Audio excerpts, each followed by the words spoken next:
একটা ভিডিও দেখাবো।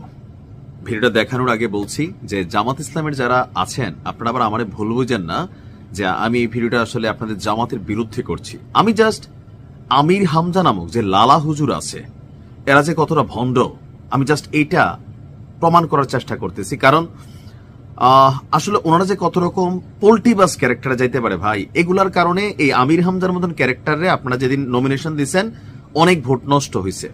কারণ একসময় আমির হামজা তার 14 গোষ্ঠীর আওয়ামী লীগের দাবি করছে। ওই যুগে মরহুম কোকোকে নিয়ে, অর্থাৎ মরহুম জিয়াউর রহমানের দ্বিতীয় ছেলে যিনি মারা গিয়েছিলেন, সেই কোকোকে নিয়ে তার একটা বক্তব্য শোনাই, তারপরে বলছি কেন আমি এই কথাগুলো বললাম। খালেদা জিয়ার দ্বিতীয় ছেলের নাম কি?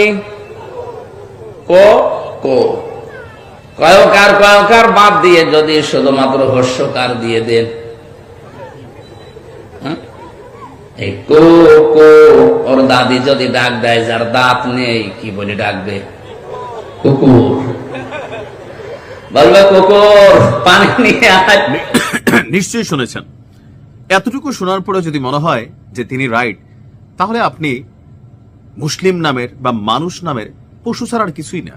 কারণ আপনি এই দলটা করেন না বা ভিন্ন দলের, এই জন্য আপনি মনে করছেন বাহ আমির হামজা ঠিক বলছে।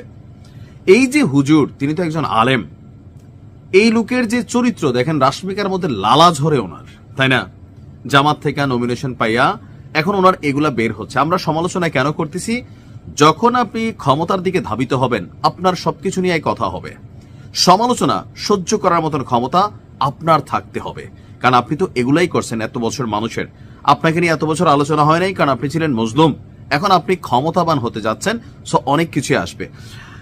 আমার কাছে মনে হয় জামাত ইসলামের রিক্রুটমেন্টের মধ্যে এই এমপি যাদেরকে মনোনয়ন দেওয়া হয়েছে অনেক পারফেক্টলি ফার্স্ট ক্লাস মেধাবী, মানে এক নজরে দেখলে কথা শুনলে মনে হয় এই দাড়িপাল্লার ভোটটা দেওয়াই উচিত। এই লোকের দিকে তাকাইয়া জামাত পছন্দ করুক না করুক, এরকম কিছু সিগনিফিক্যান্ট কিছু প্রার্থী জামাতের আছে।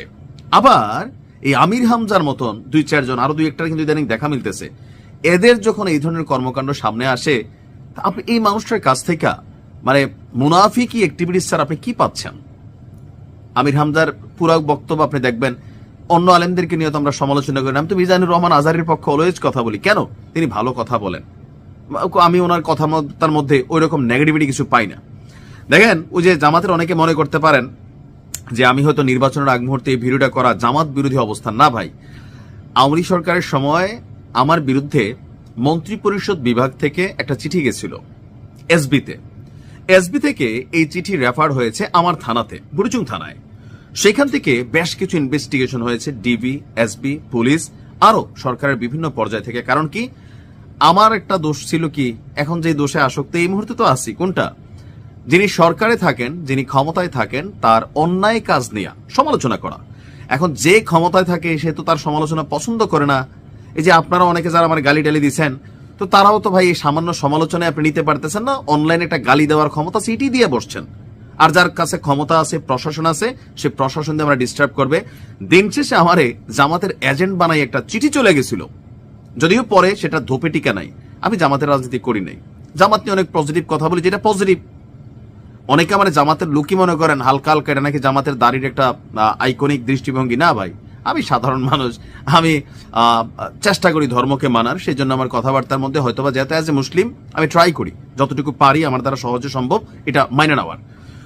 সমালোচনাটার উদ্দেশ্য হচ্ছে একটা পজিটিভ পরিবেশ যখন তৈরি হয়, সেখানে পজিটিভ ফার্স্ট ক্লাস মানুষ দরকার হয়। জামাত সম্পর্কে মানুষের যে পজিটিভ একটা ধারণা, ন্যারেটিভ এই মুহূর্তে তৈরি হয়েছে কম বেশি যেমনি হোক। আমির হামজাদের মতন মানুষদেরকে আপনারা যখন দলে রাখতেছেন, একটা শ্রেণী পাচ্ছেন, ঠিক কিনা? ঠিক, এটা তো মাঠেও আছে। এক একজন এক একটা রোগে আসক্ত। আমার মনে হয় যে আমির হামজা হুজুরের এই ধরনের বক্তব্যগুলোর জন্য প্রকাশ্যে ক্ষমা চাওয়া উচিত। কার কাছে? মরহুম বেগম খালেদা জিয়ার কাছে, তো তিনি তো মরে গেছেন, তওবা করতে পারেন। জনাব তারেক রহমানের কাছে, বিএনপি পরিবারের কাছে, যে এই বক্তব্যটা তিনি দিয়েছিলেন। এখন এটা আবার এআই কিনা অনেকে প্রশ্ন করতে পারেন, বাট আমি ভিডিওটা যখন আপলোড করছি সর্বোচ্চ চেষ্টা করছি।